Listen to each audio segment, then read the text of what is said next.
Bonjour Damien, là, chef de chantier de l'entreprise Marc. Ça fait 13 ans que je suis chez Marc et 8 ans chef de chantier. J'ai fait un bac pro travaux publics en continu à Fraissinet, à Saint-Brieuc, au lycée Fraissinet. Après j'ai fait un BTS en alternance au lycée Laplace à Caen et en alternance avec l'entreprise Marc. Et du coup à la fin de mon BTS en 2 années que j'ai obtenu, l'entreprise m'a proposé un CDI et du coup depuis 13 ans je suis en CDI chez Marc.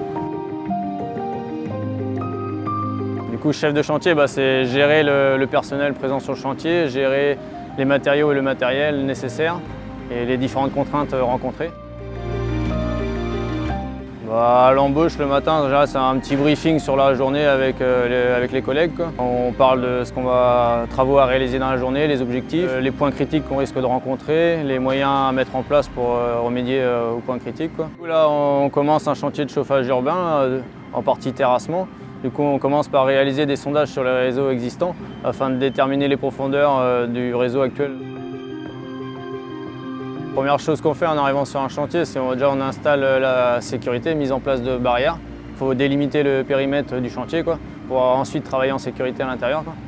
Du coup, on protège toute la zone chantier par des barrières ERAS en hauteur de mètres. Et après, on vient protéger tout ce qui est les arbres qui sont dans la zone chantier. Et pourquoi? C'est pour éviter justement de les abîmer, qu'il y ait un choc. Un dommage sur l'arbre, tout simplement. Dans notre entreprise, on recycle les matériaux. Le béton ou les enrobés sont broyés et après on les réutilise en remblai. On a un big bag pour chaque type de déchets, un big bag pour les plastiques, un big bag pour le bois. Le tri des déchets, c'est important. Du coup, voilà. Chef de chantier, c'est aussi un rôle de manager. Il faut savoir communiquer avec son personnel, donner les directives, mais aussi expliquer les choses. On a beaucoup d'apprentis aussi, certains apprentis, leur prendre le temps de les accompagner. Le projet le plus marquant, l'année dernière, en début d'année, un chantier SNCF, réalisation d'une halte ferroviaire SNCF. On est arrivé, le terrain était nu de chaque côté des voies SNCF.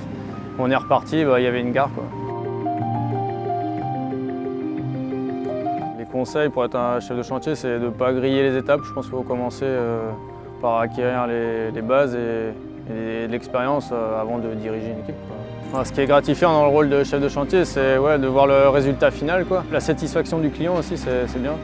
Et surtout la variété des chantiers, comme là, c'est un chantier de chauffage, on peut très bien faire de l'eau potable, de l'assainissement, réseau souple, même de l'aménagement, bordure, enrobé. Du coup, un domaine très varié et intéressant.